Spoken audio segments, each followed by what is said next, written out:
The house stood at the edge of the village like a wound that would not close.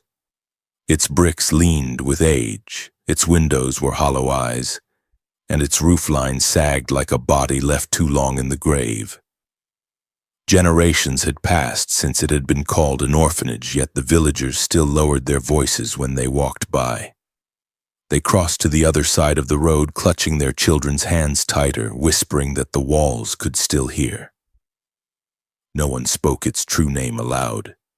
They only called it the place with the sleeping room, and even that, they said, was enough to curse the tongue. Inside Perth, the silence was not empty but weighted, as though sound itself had been buried beneath the floorboards. The air carried a damp, sweet rot, like pressed flowers left too long between pages. Old toys were scattered in corners, wooden dolls with hollow sockets, tin horses with rusted wheels, all left in perfect stillness, as if waiting for small hands that would never return. Dust lay thick on every surface, yet strange, clean circles broke the film here and there, as though objects had been moved recently despite no one entering for decades. The villagers said the house was patient, that it held on to its memories like a jealous mind, and that it was never truly abandoned. They remembered the years when it had opened its doors to lost children, those with no names, no parents, and no hope. At first it had seemed a sanctuary, a place where the forgotten could be clothed, fed, and lulled to sleep. But shadows gathered quickly inside its walls. Children began to vanish from the records. Birth dates and names were erased from ledgers, leaving gaps where once there had been lives. Officials turned their eyes away, telling themselves it was only clerical error, only the mess of poverty. But in the village, the whispers grew. The children who entered the sleeping room never returned. The architecture itself seemed complicit. The corridors bent in strange ways, narrowing until grown men had to turn sideways, then widening without reason, as if the house had been built to disorient. The sleeping room was hidden deep inside, far from the entry, past stairwells that groaned like breaking bones. Its door was plain, wooden, and without decoration, but villagers claimed that those who stood near it could hear faint humming, a lullaby that never ended. When the wind shifted at night, that tune carried across the fields, slipping into bedrooms, pulling at dreams. Mothers swore their infants stirred in their cribs, restless and weeping without cause, as though the house had reached out to claim them too. The few who dared to enter after its closure spoke of walls streaked with discoloration, not blood but something stranger. Patterns like pale spirals embedded in the plaster, too regular to be the work of water or time. On the ceiling, shapes like children's handprints spread outward. Yet they were distorted, elongated, as if pressed while the flesh beneath them had been dragged. These marks could never be washed away, no matter how many times lime was scrubbed across them. They said the walls had absorbed not only the cries but the bodies themselves. And so, the house waited. Decade after decade, it remained untouched, yet never decayed fully. It did not collapse as other buildings had. It stood upright with a kind of unnatural strength, preserved by secrets more powerful than stone or wood. The villagers avoided it, but their fear gave it power, keeping its legend alive, ensuring that no child could walk by without hearing the stories. Every generation swore it would be torn down, but each time men came with tools, their hands faltered. Some claimed their hammers cracked. Others said the walls bled dampness when struck, leaving the air sour with the smell of ether. No one tried a second time. The house was not just a ruin, it was a witness. It carried within it the breath of children who never left their sleep, and the lullaby of a woman who promised them rest but gave them only silence. The villagers said the house would wait forever because it had already learned the patience of the grave. And somewhere inside, behind that plain wooden door, the sleeping room still waited too. Eleanor Holloway arrived with the air of quiet salvation. She stepped from the carriage in the autumn of 1887 with her hands folded neatly in front of her, and her smile soft enough to disarm suspicion. The villagers had been told she was a woman of discipline and Christian compassion, sent by the parish to bring order to the orphanage after years of disorder and neglect. Her bonnet framed her face in a way that suggested humility, and the silver cross she wore on her chest reflected the weak light of the gray sky. To the people who gathered at the gates that morning, she seemed almost saintly, a woman destined to soothe the abandoned and teach them the virtues of obedience. But even in those first moments, a stillness clung to her too tightly, as though she had rehearsed every gesture in advance, and behind her calmness lurked something colder, something that felt less like mercy and more like hunger. The children, worn thin by the years, lined up to watch her enter. Many had not known the touch of tenderness in months, but she bent to stroke their hair, pausing on each head with a slowness that unsettled. Her fingers lingered too long, as if memorizing the texture of their scalps, as if mapping where each skull was soft or fragile. She called each child darling in a voice as warm as tea, but her eyes did not rest on their faces. They moved instead to their breathing, their stillness, their silence. She was less interested in who they were than in how easily they could be quiet. That first evening, she gathered them in the chapel and promised them safety. She told them that to sleep deeply was to feel God's love, that dreams were the only place where pain could not follow. Many believed her. They had so little left to believe in. Her methods at first seemed harmless, even kind. She replaced the broken toys, mended the bedding, and washed the walls with vinegar until the smell clung to the corridors. She walked slowly through the rooms at night, humming hymns in a low, steady tone, her footsteps measured, her presence constant. The staff whispered that her patience was inhuman, that she never raised her voice, never faltered, never slept more than an hour at a time. The children began to mimic her rhythms, lying still for longer periods, holding their breath when she passed, fearing to disturb the perfect order she demanded without ever raising her hand. What the village praised as discipline was something stranger, a shaping of young bodies into silence, a ritual of stillness she carved into their days like scripture. It was in this quiet, in this discipline disguised as care, that her cruelty began to root itself. She spoke often of the sleeping room, presenting it as a place of rest, a sanctuary where restless children could find peace. She described it with such gentle conviction that even the staff believed her at first. Children who fidgeted too much, who cried at night, who asked for their mothers, were led there under her calm hand. She promised they would wake with lighter hearts. Sometimes they did return, moving slower, speaking less, their eyes drifting away as though they had been hollowed out. Other times, the bed they had slept in was empty the next morning, their belongings cleared, their names struck from the rolls. Mistress Holloway explained this with a smile, that some children had been claimed by distant relatives or sent to better homes. She assured the staff these were blessings, though no letters ever arrived and no one in the village ever saw the children again. Her patience became a thing of dread. She did not rage when a child defied her, nor did she punish openly. Instead, she watched. She observed every twitch, every stammer, every flicker of resistance with eyes that seemed to measure how long it would take to extinguish. She had the unsettling gift of waiting until fear itself did the work for her. Those who resisted longest always disappeared into the sleeping room first, as if she were testing them, recording their strength before smothering it.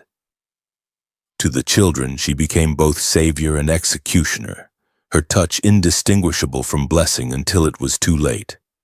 The village admired her, for they saw only a calm matron restoring order to a house long plagued by scandal. But within the walls, the children began to understand that her mercy was a mask, that her gentleness was a snare. She was not cruel in the way of loud punishments or striking hands. Her cruelty was patient, quiet, and ritualistic, a slow erasure of will, disguised always as love. And as the nights lengthened, and the air inside the orphanage grew heavy, the children whispered of the sleeping room with terror. For in Mistress Halloway's world, rest was not rest, sleep was not sleep, and the only true silence was the kind that never ended. Nightfall became a ritual of fear within the orphanage. As dusk bled into the corridors and the oil lamps dimmed, Mistress Halloway would begin her procession. She walked with a lantern in one hand and a small brass bell in the other, though she never rang it. Its weight alone was enough to command the children. They rose without protest, filing into lines like soldiers marching to an unknown war. Each child clutched the edge of their nightshirt as though holding themselves together, their bare feet cold against the stone floor, their breathing shallow. They had learned that noise invited attention, and attention from Mistress Halloway was something no one wished to carry. The sleeping room waited at the far end of the west corridor. It had no markings, no carved words above its frame, yet the children knew it by instinct. To step inside was to step into a different world. Halloway led them in rows, ordering them to lie down on thin mattresses placed evenly across the floor, each bed separated by the same exact distance as though measured with a ruler. She demanded stillness. No shifting, no whispering, no coughing. The air was so heavy that even the sound of a child's breath felt like blasphemy. She called this discipline the training of silence. Once the door closed, the room changed. Survivors later claimed it was not simply darkness that filled the space, but a kind of pressure, as if sound itself was being swallowed. When a child tried to whisper to another, the words seemed to vanish before reaching the ear. When someone sobbed softly, their tears hit the mattress but made no sound. It was as if Halloway had bent the rules of the world inside those walls. Some thought it was the thickness of the air. Others believed she had lined the walls with strange materials. Whatever the cause, silence in the sleeping room was not natural. It was enforced, absolute, suffocating. Halloway walked among the rows with her lantern, holding it close to each child's face. Her eyes did not rest on their expressions, but on the subtle rise and fall of their chests. She studied their ability to remain still, as though testing whether they had surrendered enough of themselves to her order. If a child twitched or shifted, she would kneel, place a hand on their ribs, and whisper about the beauty of sleep. Her touch was not violent, but it was suffocating, pressing down just enough to remind them that even their breath belonged to her. She trained them to associate stillness with safety, silence with survival. The hours stretched endlessly. No clocks ticked inside the room, no noises marked the passage of time. Sometimes the lantern extinguished, and the children were left in complete blackness, their only company the weight of their own terror. Some nights the door did not open until dawn, leaving them unsure if they had slept or only drifted into a state between waking and dying. When the door did open, Halloway would step out first, leaving them to rise in order and follow without question. Their bodies stiff and their eyes glazed. The staff rarely asked about these routines, for they were not permitted near the sleeping room after nightfall. But the children who survived into adulthood spoke later of the dread that grew with each night. They said their hearts would beat faster as the lantern approached, not because they feared pain, but because they feared the erasure of themselves. One survivor described it as the feeling of becoming part of the room itself, as though their bodies were being absorbed into its silence. It was during these nights that the orphans began to understand that Mistress Halloway's cruelty was not loud, nor was it visible. It was methodical and patient, turning their own bodies into cages. By demanding silence, she stripped them of speech, of laughter, of song. By commanding stillness, she denied them the right to movement, to play, to be alive. She taught them that resistance was not crushed violently, but starved slowly, until even the instinct to cry out dissolved into nothing. And so the routine continued, night after night, each child lying in their designated place, learning to breathe less, to feel less, to exist as shadows in rows. Outside, the house stood as it always had, dark against the sky. Inside, the children drifted deeper into a silence that no one dared to break, a silence that grew thicker, heavier, until it seemed the walls themselves were feeding on it. What made Mistress Halloway's cruelty so devastating was not the presence of obvious torture, but the absence of it. She never raised a whip, never shouted, never allowed violence to show itself in its usual form. Instead, she clothed her cruelty in the garments of care, weaving suffering out of objects meant to soothe.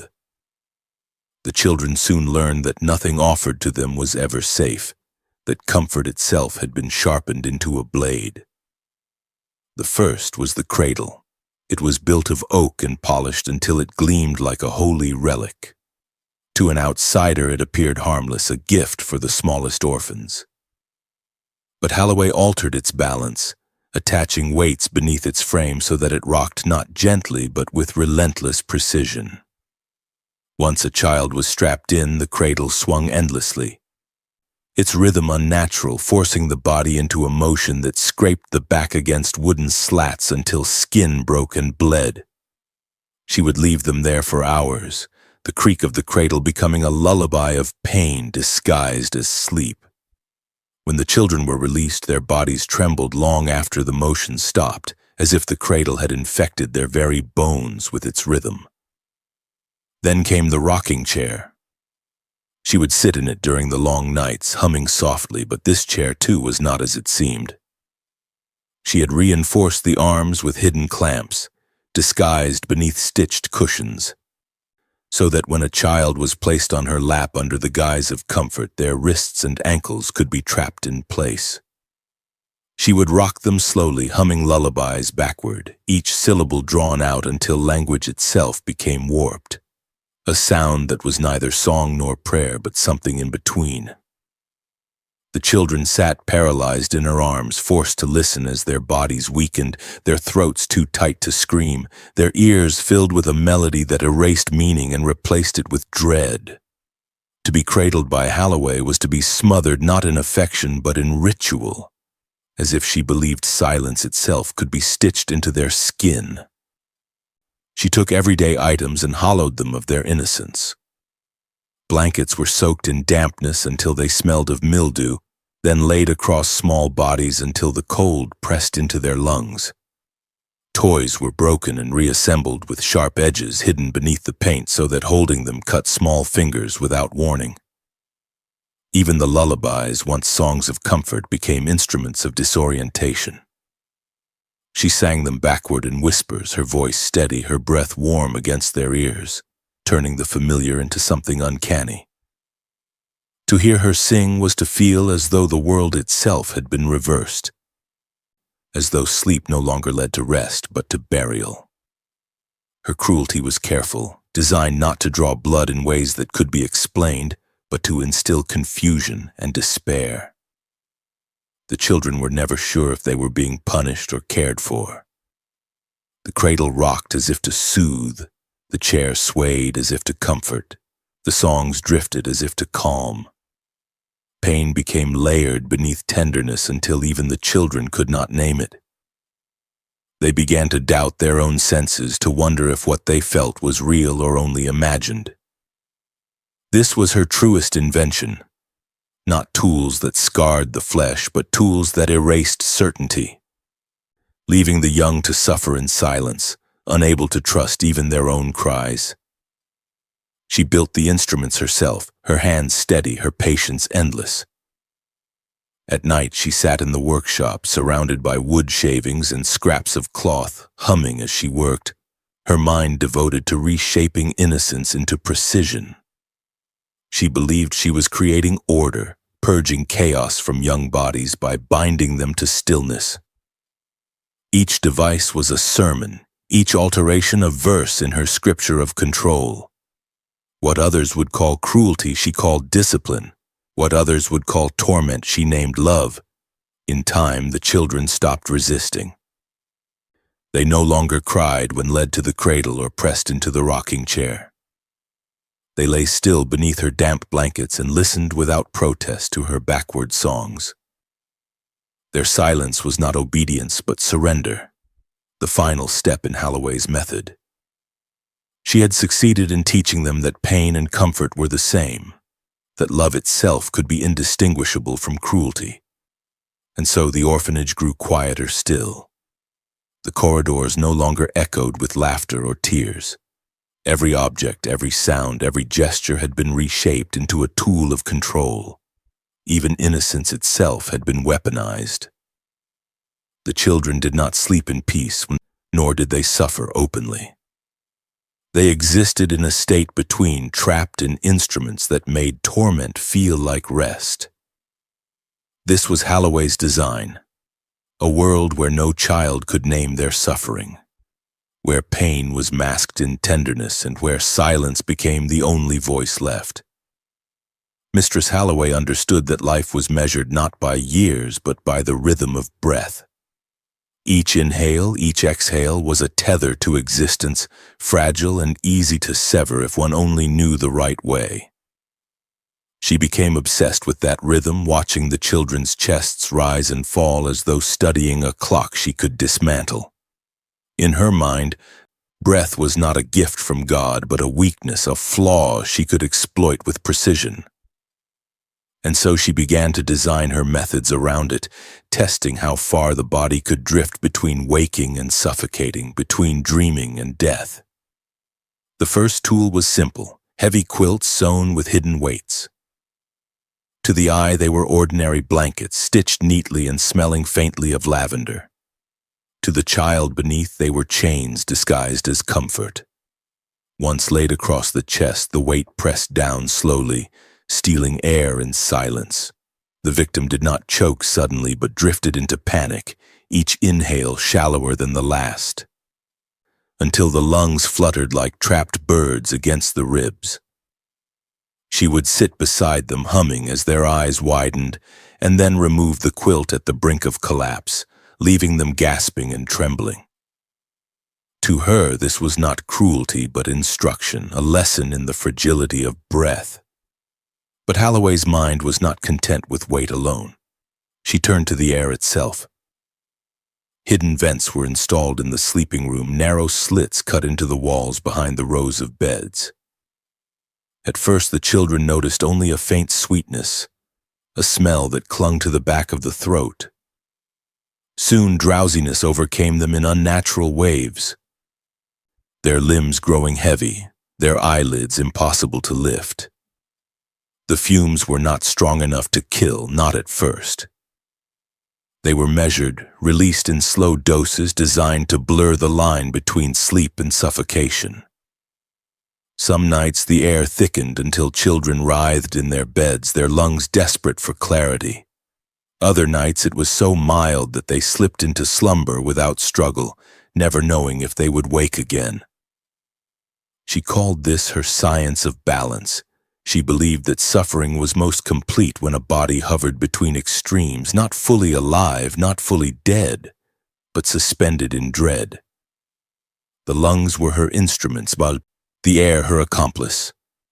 She took notes in small, neat handwriting, recording how long a child endured under the weighted quilts, how quickly they surrendered to the fumes, how often they woke crying from dreams where they could not breathe.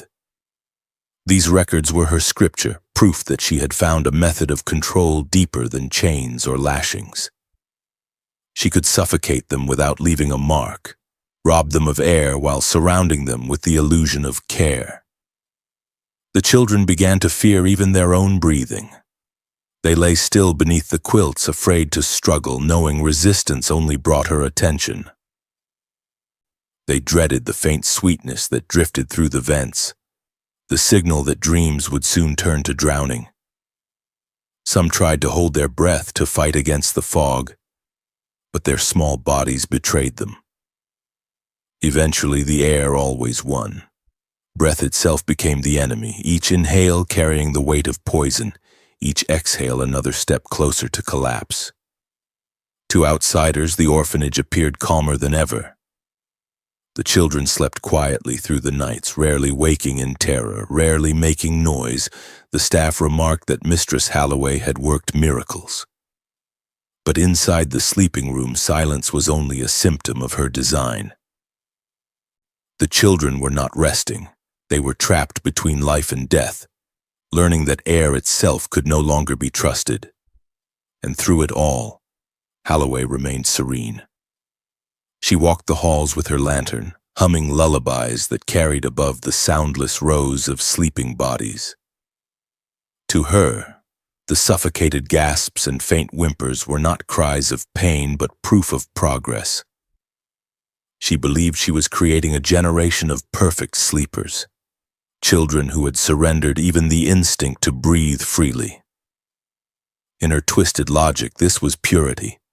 Obedience so complete that it reached into the lungs, binding life itself to her command.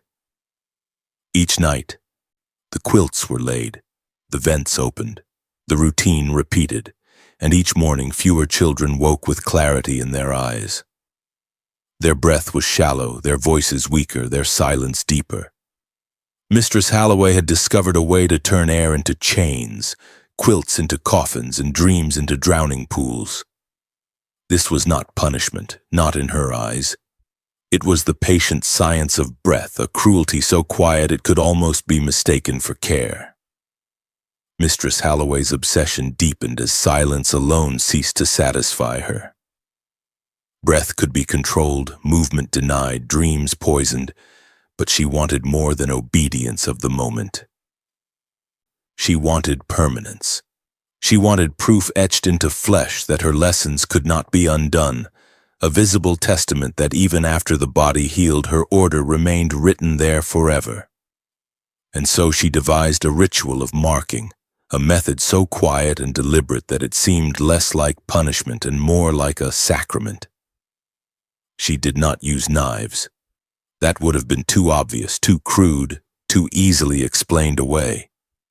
Instead, she turned to the objects always at hand, sewing needles, threads, and the small iron stove that warmed the room. She wound thin wire around the needles, coiling them tight until they resembled tiny spirals.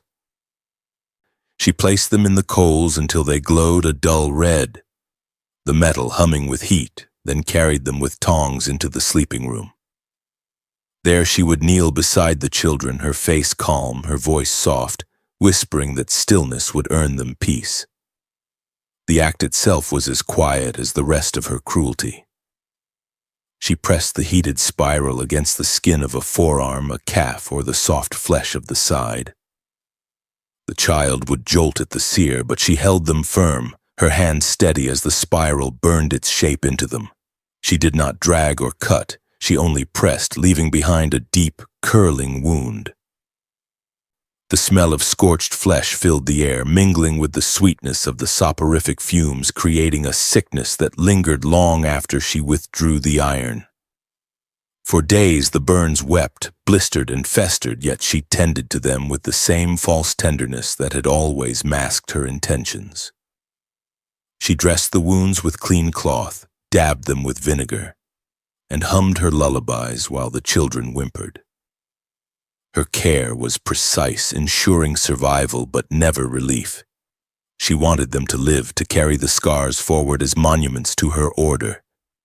And when the wounds finally closed, they left behind spirals of pale, ridged tissue twisting endlessly across the skin like symbols carved by fire. To Halloway, these spirals were not disfigurements but signatures. She told herself they proved the children had entered the deepest kind of sleep, obedient sleep, where even the flesh had surrendered. The scars were her scripture, a way to read her control long after the cries had faded.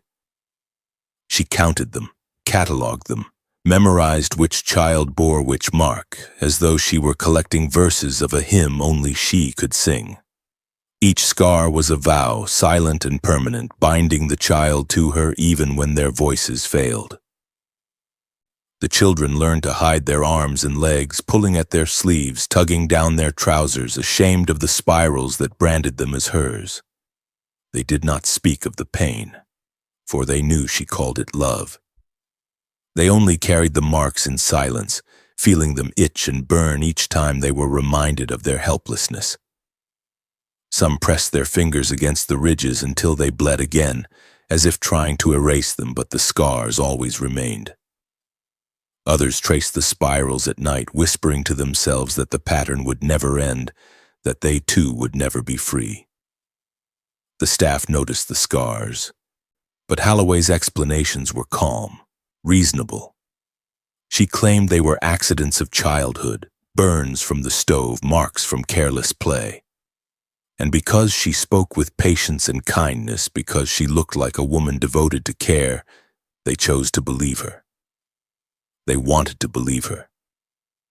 To admit otherwise would have meant acknowledging the horror unfolding under their watch. So the scars were ignored, dismissed, and the spiral became a secret language between Holloway and the children, a mark of ownership no one else would name. As the months passed, more bodies bore the spirals. Some children carried 1, others 2 or 3. No pattern was the same, yet all were unmistakably hers, ridged lines twisting into endless curls. In the dim light of the sleeping room, their scars gleamed faintly, a pale script across young skin, proof that innocence had been branded away. And Mistress Holloway watched with quiet satisfaction, her hymn of silence deepening, her ritual of control perfected. For her, the scars were not cruelty, they were beauty. They were proof that obedience could outlast breath, that silence could be carved into the body itself. And when she looked across the rows of children lying motionless in the dark, she no longer saw orphans. She saw a congregation, each one marked with her eternal spiral, each one bound to her will. The house had become her chapel, the scars her scripture, and the children her unwilling choir, their bodies forever carrying the signature of a woman who believed pain was love. Mistress Holloway believed silence was not enough. Breath could be mastered, scars could be etched, but obedience still lived too deep inside the children, hidden where her hand could not reach. She wanted them to see what she had done to them, to witness their own erasure, to bow not only in body but in mind. For this, she brought into the sleeping room an object both ordinary and monstrous, a mirror taller than a man, framed in heavy wood, polished so finely that no imperfection dared remain. She placed it at the far wall, angled so that every child lying in their row could see themselves reflected back. At first, the mirror seemed harmless, even comforting. Children unused to seeing their faces stared with timid curiosity. But Holloway twisted that curiosity into horror with a precision only she could devise. She controlled the food with the same patience she used on their breath. Meals grew smaller, bread thinner. Bowls of broth watered down until they were little more than stained liquid. Day by day, the children's bodies withered, their cheeks hollowed, their arms thinned, their skin stretched tight over ribs that jutted like broken ladders. Every night when she led them into the sleeping room, they were forced to lie in silence, staring into the glass. They watched as the mirror revealed the truth of their decay. They saw their eyes sink deeper, their lips crack, their bones sharpen against the skin. And when terror flickered in their reflections, Holloway was there to whisper that this was not death, but sleep. She leaned close to their ears, her voice soft and steady, telling them their reflections were only falling asleep forever, drifting into a peace that no hunger could disturb. The mirror became her accomplice. It did not lie. It showed them the slowness of their undoing, the betrayal of their own bodies. They learned to dread the sight of themselves, to hate the thin shapes that stared back. Some closed their eyes, refusing to look, but she forbade it. If eyelids drooped too long, her lantern flame would pass across their faces, forcing them open again. She demanded they watch themselves as they starved, demanded that they witness how little life remained. Their own images became their captors, and every night the mirror stole another fragment of hope. Holloway recorded the changes with clinical devotion. She stood before the mirror with her ledger, noting the hollowing of shoulders, the trembling of hands too weak to stay still. She described each stage not as suffering but as progress, a movement toward perfect stillness. The spiral scars across their skin, now visible against wasted flesh, became to her sacred symbols, proof that their bodies were aligning with her vision. She saw the children as canvases and the mirror as her gallery, displaying what she believed was her triumph. Silence that reached bone, obedience that shone through reflection. The children began to separate from themselves. Some whispered that the figures in the glass were no longer truly them, that they were watching strangers die. Others grew obsessed with the reflection, tracing their thin arms against the image as if trying to merge into the glass and disappear altogether. For many, the mirror became more real than the world around them. They no longer measured life by hunger or breath, but by what the reflection revealed. In this way, Holloway fractured them from within, turning the mirror into a ritual altar where identity itself dissolved. To outsiders, the orphanage looked as calm as ever. The children sat quietly, moved obediently, spoke rarely. But within the sleeping room, their spirits broke under the weight of their own gaze. They no longer needed Holloway's hand to silence them. The mirror had become her voice, her constant reminder that they were wasting into nothing. And each night, as they stared at the reflections of their own decay, her whisper returned gentle as a lullaby. Sleep forever. Sleep forever. And so the rows of children lay still, staring into their withering bodies, learning that the mirror did not only show what they were, but what they would become. A hall of shadows, pale and silent, waiting to vanish into their own reflections. Holloway had succeeded once more. She had made suffering feel like destiny and death look like sleep. Mistress Holloway had long taught the children to breathe as she commanded, to sleep as she commanded, even to starve as she commanded. But there remained one weakness she could not abide: the human voice. Even the faintest whisper of rebellion, the smallest cry of pain, threatened the perfect stillness she demanded. Words had power. Tears spoken aloud could spread fear among the others, undoing the careful silence she had built. And so she turned her attention to the mouths of the children, not to nourish them, not to comfort them, but to strip them of the last freedom left: their voices. Her method was deceptively delicate, an invention that seemed almost ornamental. She crafted small silver clasps, thin as pins but curved like hooks, polished until they gleamed faintly in the lantern light. To the unknowing eye, they might have been charms, trinkets, harmless tools for sewing. But in her hands, they became instruments of erasure. When a child whimpered or dared to cry out in the dark, she would bring the clasp to their tongue. With the patience of a surgeon, she slipped the hook beneath the flesh and fixed it there, pinning the tongue down against the lower jaw. The act was swift but excruciating. The silver cut deep, the metal burned against tender skin, and the mouth filled with the taste of iron and blood. She never allowed it for a moment. Hours passed with the tongue trapped, the child unable to swallow properly, unable to form even a broken word. They gagged, they whimpered, but no clear sound came. The swelling grew, turning the mouth into a prison, the tongue heavy and useless. When at last she removed the clasp, the voice was not the same. Some children could no longer shape words at all, their speech reduced to broken murmurs. Others dared not attempt to speak again, fearing the clasp would return. In this way, she cut out rebellion not with blades but with silence, each tongue forced to remember its punishment. But Holloway's mind went further. She did not stop at removing voices. She turned the mutilation into ritual. After she had silenced one, she sat them among the others, forcing them to rock in rhythm as she hummed her lullabies. Their swollen mouths could not form notes, but their throats still produced faint, broken sounds.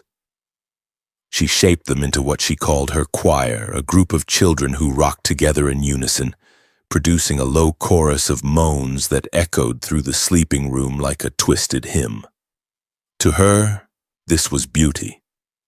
She described it as harmony, the sound of pure obedience, voices stripped of individuality and reshaped into one collective drone. She would sit before them in her rocking chair, swaying in time, conducting with the tilt of her head, while the mute choir filled the air with their broken tones. She convinced herself this was worship, that the children were not suffering but offering praise in the only voice that mattered, one drained of words, of meaning, of defiance. The children, however, understood the horror. They knew that sound itself had been stolen, that even their ability to cry out for help had been transformed into part of her ritual. They learned that their own throats could betray them, that their pain was not only felt, but performed. The choir was not just silence. It was humiliation, a reminder that every sound they made belonged to her. Some rocked until they fainted, others until their bodies stiffened with exhaustion, but Holloway did not relent. She demanded their rhythm continue night after night until even the moans dulled into background noise. Those who escaped later remembered the choir as the most unbearable part of their captivity. They spoke of sitting in rows, rocking shoulder to shoulder, listening to the chorus of damaged voices echo around them. It was not the pain of the clasp that stayed with them, but the way their own suffering had been orchestrated into a hymn. They said it was in those moments that they no longer felt human, but instruments in the hands of a woman who believed silence itself could be sung.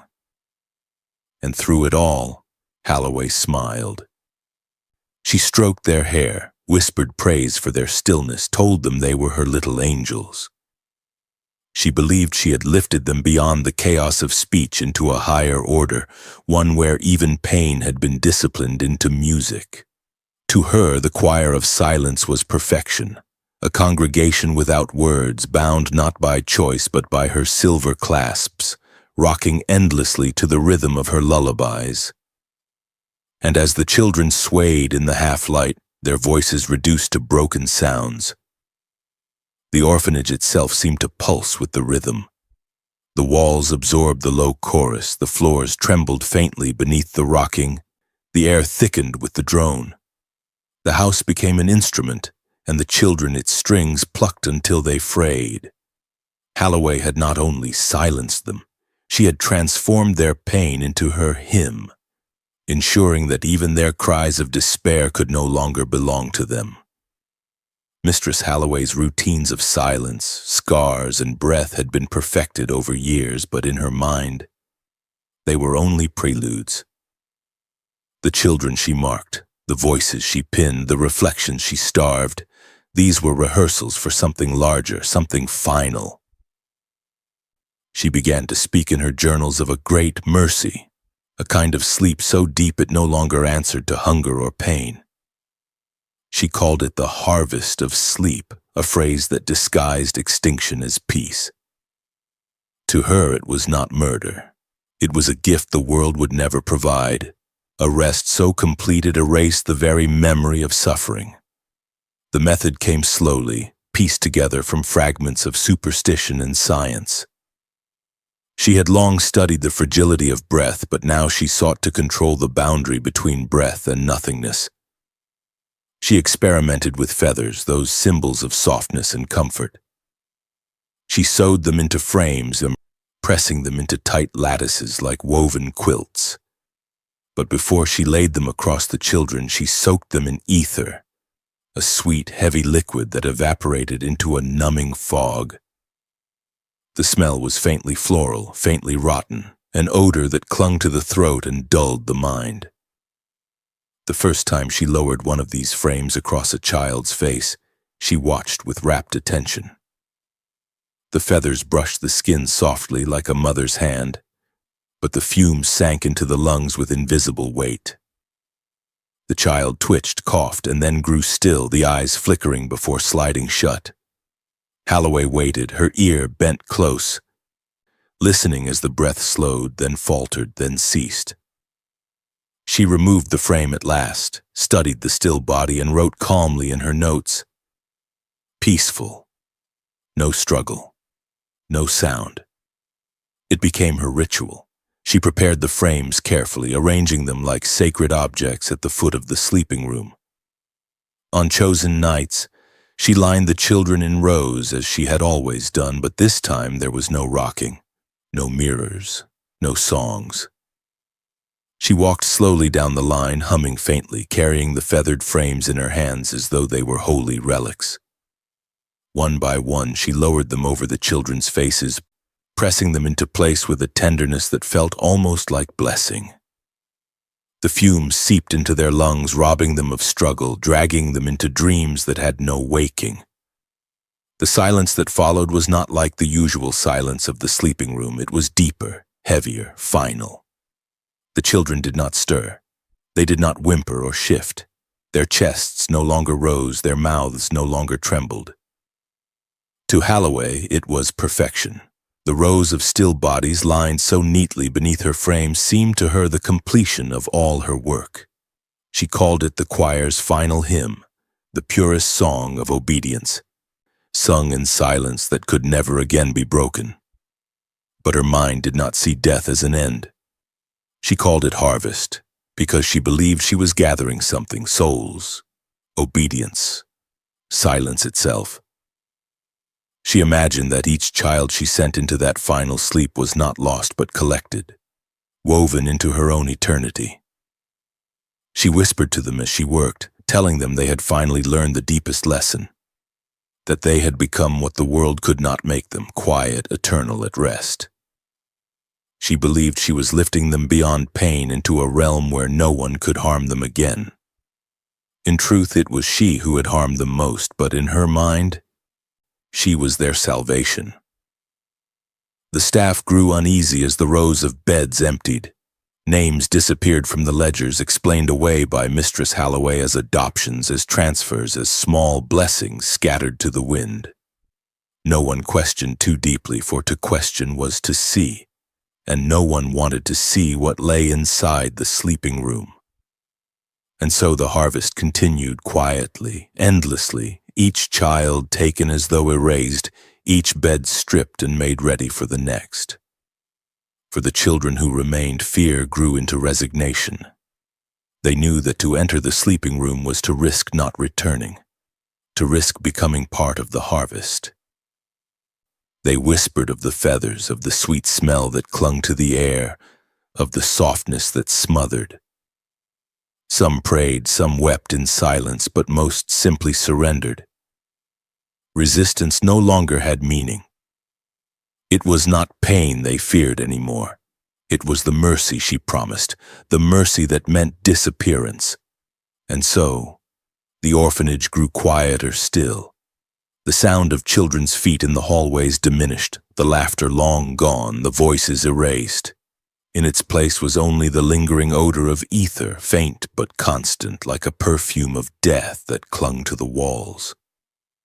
Mistress Holloway walked calmly through it all. Her silver cross glinting faintly, her voice steady, her steps slow. She had perfected her ritual, and in her mind, she had finally achieved what the world had denied her. The power to end suffering by ending life itself. To her, the harvest was not horror but triumph. And in the dim light of the orphanage, beneath the stillness of the rafters, the children lay in their final sleep, their bodies silent, their scars eternal, their reflections lost forever in the mirror of her mercy. For years the house stood untouched, its silence mistaken for peace, its order praised as discipline. But silence cannot hold forever. Secrets, no matter how carefully buried, bleed into the air like damp through stone. The neighbors began to notice small details that unsettled them. Smoke curling from chimneys long after the children were said to have been sent away. The faint, sour-sweet odor of chemicals drifting across the fields, clinging to the clothes of those who passed too near. And the most unsettling of all, windows left open at night where pale curtains moved without wind, revealing the edge of something inside that was not quite still. The parish officials could no longer ignore the whispers. Records did not match. Names appeared in ledgers and vanished again without explanation. Families who were told their children had been adopted never received a letter, never saw a face, never heard a voice again. The excuses Mistress Halloway gave were calm and convincing, but they cracked under the weight of repetition. A visit was arranged, not as an accusation but as a reassurance, a gesture to soothe the uneasy minds of the village. Inspectors came with papers and pens, determined to confirm that the orphanage was in order, that the stories of the sleeping room were nothing but rumor. The house, as always, waited. Halloway greeted them with folded hands, her cross glinting against her chest, her voice steady, her smile calm. She led them through polished corridors, past neatly arranged beds, past kitchens scrubbed until the stone gleamed. Everything appeared proper, no dust, no filth, no sign of cruelty. But the air carried a faint heaviness, a stillness that clung too tightly to the walls. The inspectors noticed the silence, how it seemed unnatural for a place that once held children. Halloway explained they had all been placed with new families. She spoke of blessings and adoptions with such practiced patience that doubt began to melt. Yet something lingered. One inspector, unsettled by the smell in the air, pressed further into the house. He followed the corridor to the western wing where the walls seemed to darken and the air grew damp. The sleeping room door stood plain and unmarked, but it hummed with a quiet that seemed to resist their presence. When the key turned in the lock and the door creaked open, the inspectors expected dust and emptiness. Instead, the room was spotless. Beds stripped and remade, floor scrubbed until it gleamed. No toys, no clothes, no belongings left behind. Only the mirror at the far end polished so clean it seemed to pulse with reflected light. At first it seemed too clean. A room abandoned for months should have carried the marks of neglect, yet this one shone with unsettling care. The inspectors walked across the floor, their shoes tapping softly. One noticed a loose board near the wall. He knelt, pried it up, and froze.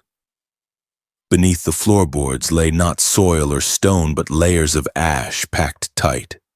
Ash mixed with tiny fragments of bone, teeth so small they looked like scattered seeds. Curls of blackened wire twisted into spirals. The air that rose from beneath was suffocating, sour with burned flesh, faintly sweet with ether that had seeped into the wood. As they uncovered more boards, the truth revealed itself in grotesque order. The ashes were not dumped carelessly. They were arranged in circles, precise rings pressed into the earth, symbols that repeated again and again like some ritual script. Within the circles lay remnants, shoes with buckled straps, scraps of cloth, jawbones no larger than a fist. These were not accidents of fire. They were offerings laid with purpose. The room above had been a chamber of silence, but below the earth had been turned into a shrine of death. The inspectors staggered back, their pens useless, their ledgers meaningless in the face of such evidence. Mistress Halloway watched with the same faint smile, her hands folded calmly. She did not protest, did not shout. She only whispered that the children had finally found their sleep. Her voice was so gentle it unsettled more than any scream. For the first time, the walls themselves seemed to crack under the weight of her silence. The order she had built collapsed, not with noise, but with the undeniable truth rising from beneath the floorboards. The house itself seemed to sigh, as if relieved to be exposed. The inspectors fled, carrying with them the memory of ash and bone, the smell that clung to their clothes long after they left. Word spread quickly through the village. No one doubted now. The sleeping room was no rumor. It was real, and its silence had been fed by lives too many to count. The house no longer appeared merely haunted. It was revealed for what it truly was, a tomb disguised as an orphanage, a monument to one woman's ritual of cruelty. And though the walls still stood strong and upright against the sky, their collapse had already begun. Not of stone, but of secrecy. The truths buried beneath the floorboards had risen, and the air itself carried the weight of revelation. The villagers would never again walk past the orphanage without hearing the sound of ashes shifting under the boards, without imagining the small teeth scattered in circles like prayers never answered. The silence of the sleeping room had ended, replaced by a dread that would never sleep again. When the truth of the sleeping room could no longer be hidden, the law was forced to act. Mistress Eleanor Halloway was taken from the house in irons, though she did not resist. She walked calmly between the men who held her, her hands folded neatly, her eyes lowered as if in prayer. Villagers gathered in silence to watch her pass. But no curses were thrown, no stones cast. The air itself seemed paralyzed, for she did not appear monstrous. She looked as she always had, a quiet matron, her bonnet tied, her smile faint, her cross glinting at her chest. That was the most unsettling thing of all. The court expected confession, perhaps hysteria, perhaps denial. What they received instead was silence. She sat through every testimony with the same stillness she demanded of the children. Witnesses faltered as they spoke, their words trembling as if the air around her bent toward muteness. Staff members admitted to noticing the scars, the missing names, the strange quiet of the halls. Villagers described the odor of ether, the unsettling songs that drifted across fields at night. And then came the survivors, pale and broken, carrying scars in their flesh and shadows in their eyes. They tried to speak of the quilts, the clasps, the mirror, the feathers soaked in fumes, but their words fell apart, their voices trembling into silence as her gaze met theirs. It was as if she still held them beneath her command, even there, even in the open light of judgment. The judges pressed her for answers. Was she guilty of these crimes? Did she understand the charges brought against her? She lifted her head only once and gave the faintest nod, not of admission but of acknowledgement, as if the words spoken in the room meant nothing to her. When they demanded she explain herself, she smiled. Not wide, not cruel, but with the serenity of a woman who believed she had nothing to regret. No defense was given, no reasoning offered, only silence, heavy and complete, filling the courtroom like a second presence. The proceedings dragged on not because evidence was lacking, but because her stillness unsettled those meant to deliver justice. The jury whispered of dreams in which her lullabies followed them home. The scribes found their pens shaking, blotting the parchment with ink. Even the judges seemed hesitant, their words stumbling, as though the ritual of silence she had perfected in the orphanage had spread into the court itself. The trial was not a battle of facts, but of presence, a war against quietness so suffocating it stripped words from those who opposed her. At last, the verdict was delivered. She was declared unfit for punishment, unfit for the gallows or prison her mind described as disordered beyond comprehension. She was sentenced instead to confinement in a stone asylum at the edge of the county, where no children lived and no villagers dared walk after nightfall. The decision was met with unease. Some believed she had escaped justice, Others believed no human court could judge her crimes. But all agreed that her silence had won. She had left the courtroom as she had entered, untouched, unchanged, untrembling. In the asylum, she became a figure of quiet dread. Nurses reported that she never shouted, never wept, never resisted. She sat in her chair each evening, her hands folded, humming faint lullabies that drifted down the corridors. Patients grew restless when her voice carried into their rooms. Some begged for earplugs, others scratched at their own ears until they bled. A few whispered that she did not belong there, that she was not mad, but something older, something colder, a presence disguised in human form. She remained until the end of her life, her hair turning white, her smile never fading, her songs never ceasing. When she died, she left no confession, no explanation, only silence that seemed to follow those who had tended her. The trial that never spoke left behind no closure. There were no words of repentance, no shouts of fury, no cries of guilt. Only silence carried from the orphanage into the court, from the court into the asylum, and from the asylum into death itself. The villagers said the silence was her true legacy, a silence that could not be buried, a silence that seemed to cling even to those who tried to forget. And so Mistress Halloway's crimes never ended with a gavel. They lingered in quiet spaces, in empty rooms, in sleepless nights, in the hush that falls when lullabies drift without reason. For some horrors are not shouted, they are whispered, hummed, and carried forever in silence. The house stood long after Mistress Halloway's death, its windows empty, its corridors hollow, yet its silence never fading. Time passed. Grass grew high around its gates, ivy crawled across its bricks, and yet no storm brought it down. The villagers avoided it still, though the woman who had ruled within it was gone. They whispered that the sleeping room remained intact, untouched by decay, as if the walls themselves had been fed too much suffering to crumble. And when the wind shifted across the fields, some swore they could still hear a faint lullaby, the soundless hum of a voice that refused to die. In the years after her trial, the county sought to bury the truth. Records were sealed, testimony locked in archives, names of the missing children scrubbed from the ledgers. Officials feared the scandal more than the crimes, and so the story of the sleeping room was written out of history. Newspapers reduced it to rumor, calling Halloway a troubled mind rather than a destroyer of lives. Her name was erased from sermons, her face from photographs, her deeds from the mouths of those in power.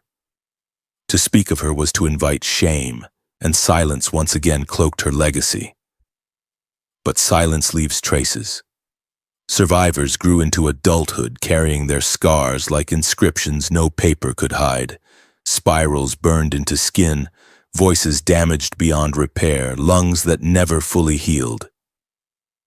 They lived with hollowed eyes and broken sleep, unable to rest in beds, unable to trust the air around them. Many never married, never bore children, fearing that whatever had been done to them would pass on like an infection. They gathered sometimes in secret, not to speak, many could not, but to sit together in stillness, remembering what had been forced upon them. Their silence was not obedience but mourning, a vigil that lasted their whole lives. Slowly the law began to change. Inspections were made stricter, records kept with greater care. New rules were passed, demanding that every child in care be accounted for. Their names checked and rechecked. Decades later, reformers would claim victory, pointing to these protections as progress. But those who knew the truth understood that these laws were born from ash and bone, from children whose remains had been hidden beneath the floorboards of a house too quiet. Nothing written in Parliament or signed by officials could erase that foundation. The new protections were built upon silence, the very silence Halloway had perfected. When the sealed documents were finally opened generations later, scholars and journalists found them thin, fragmented, carefully edited to conceal more than they revealed. Only hints of the horror remained, phrases about discipline methods, vague references to questionable care. But even these scraps unsettled those who read them. How much worse, they asked, had the reality been? The survivors were already gone by then, their stories buried with them. Only the house remained, standing at the edge of the village, its walls holding what no archive could capture. Some demanded the orphanage be torn down, but every attempt failed. Workers refused to stay past dusk. Tools broke in their hands. One man swore the boards bled when struck. Another said the mirror, still inside the sleeping room, reflected not himself but rows of children lying motionless, eyes closed, chests still. In time, the building was abandoned to weather and rot, but never collapsed, preserved not by craft but by curse. Visitors came rarely, and those who did often left shaken, unwilling to speak of what they had seen or heard. And so the legacy of Holloway became less about the woman herself and more about the silence she left behind. It lived in the gaps of history, in laws written with careful vagueness, in families who never learned what happened to the children they surrendered. It lived in the dreams of villagers who swore they still heard lullabies across the fields, who still felt unease when passing the gates. It lived in the scars of those who had once rocked in rhythm. Tongues pinned, lungs smothered, reflections hollowed. Even after her death, her silence spoke louder than words ever could. What does it mean when evil is hidden behind gentleness? When cruelty is dressed as care, when suffering is delivered through lullabies and quilts, through rocking chairs and hymns? Perhaps the most terrifying truth of Mistress Holloway's life is not that she was caught, but that for years she was praised. The village believed her a savior. Officials trusted her reports. Even the courts surrendered to her silence. She proved what few dare to admit, that evil does not need to roar or rage or announce itself with blood. It only needs patience, discipline, and a mask of kindness. And so the question lingers, carried into our present. How many others like her have lived quiet and unseen, shaping suffering in the name of care? How many houses still stand, their walls heavy with secrets, their floors hiding ash? The sleeping room is gone in name, but its pattern remains, for silence is still the most dangerous accomplice of all. The villagers say the house still waits, its windows like eyes that refuse to close. They say if you stand at the gates at night, you may hear a faint hum, a lullaby without words drifting through the ivy. Perhaps it is only the wind. Perhaps it is only memory, or perhaps silence never dies. It only waits, patient as Mistress Holloway herself. What do you think? Could it happen again?